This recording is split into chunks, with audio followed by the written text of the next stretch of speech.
Kita semua kan tahu ya, teknologi di balik Bitcoin itu revolusioner banget. Tapi pernah kepikiran nggak sih gimana caranya teknologi sehebat itu bisa dipakai di dunia korporat yang super ketat aturannya?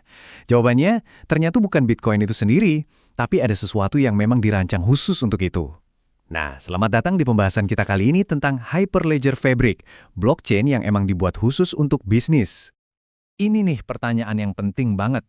Kita tahu Bitcoin itu keren, tapi coba deh bayangin kalau data transaksi rahasia perusahaan Anda tiba-tiba bisa dilihat sama siapa aja di seluruh dunia.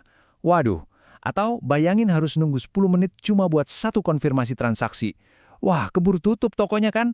Jelas nggak bisa dong. Nah, masalah privasi dan kecepatan inilah yang jadi tembok besarnya.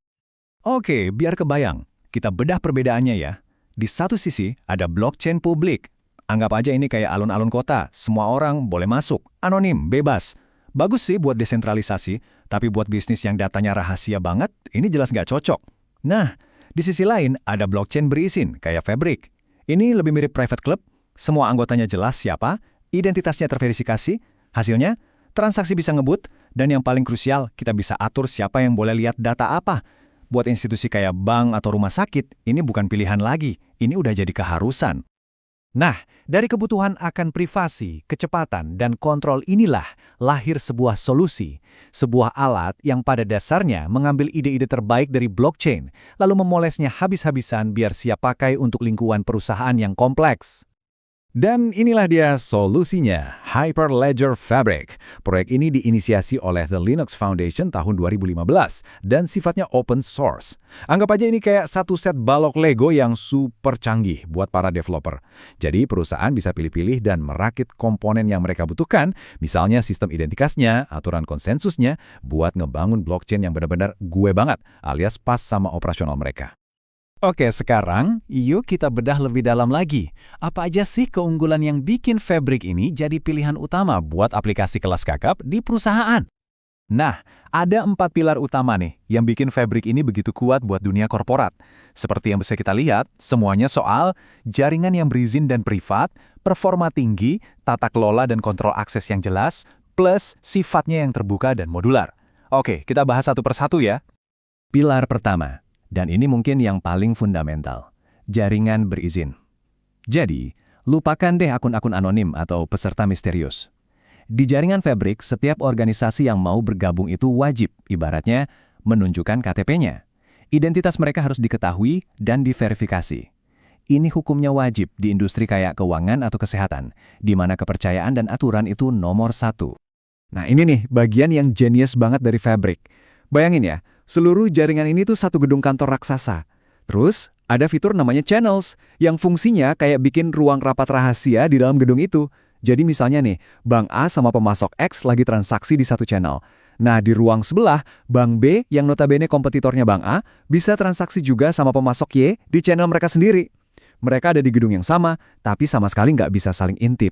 Privasi level ini, wah, mustahil banget didapatin di blockchain publik.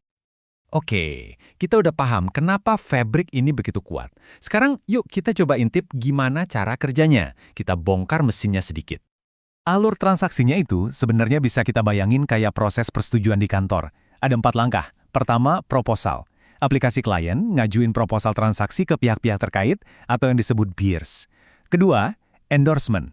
Nah, para peers ini ngecek proposalnya. Terus kalau oke, mereka kasih paraf digital atau persetujuan. Ketiga, ordering.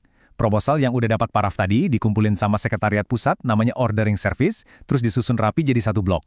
Langkah terakhir, komitmen. Blok yang udah jadi ini disebar ke semua peers, divalidasi lagi, dan dicatat permanen di buku besar masing-masing. Udah deh, transaksinya sah dan nggak bisa diubah-ubah lagi.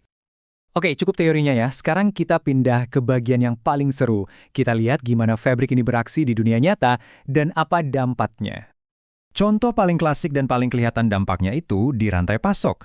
Coba deh bayangin perjalanan sebuah produk mewah, misalnya tas kulit mahal. Dari peternakan, ke pabrik, sampai ke butik. Nah, dengan Fabric, setiap langkah perjalanan itu dicatat di buku besar yang bisa dilihat bareng-bareng sama semua pihak. Ini bikin barang palsu jadi susah banget masuk. Soalnya kalau ada satu aja data yang aneh atau nggak cocok, seluruh jaringan bakal langsung tahu. Transparan banget. Contoh lain, perdagangan global. Kita tahu kan, ini proses yang ribet banget isinya tumpukan dokumen kertas yang pindah dari satu meja ke meja lain. Nah, Fabric mengubah total permainan ini. Sekarang, semua pihak, mau itu importir, eksportir, bank sampai bea cukai, bisa ngelihat dan ngurusin dokumen yang sama secara digital di satu jaringan aman.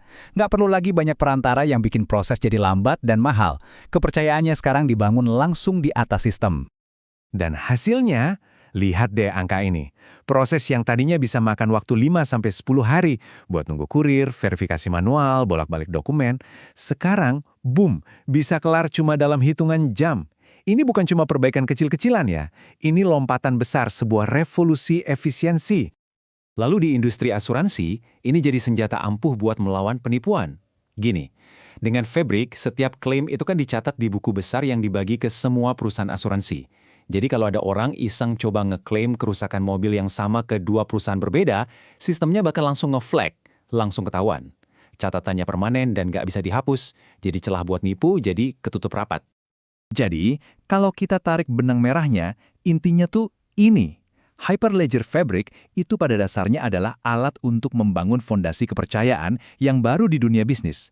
Saat semua pihak bisa melihat satu sumber kebenaran yang sama, data yang nggak bisa dimanipulasi, maka kolaborasi antar perusahaan jadi jauh lebih efisien, transparan, dan pastinya aman.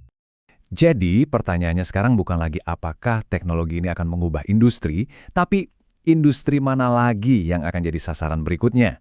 Industri properti, proses pemilu, atau mungkin cara kita mengelola data kesehatan kita yang super pribadi?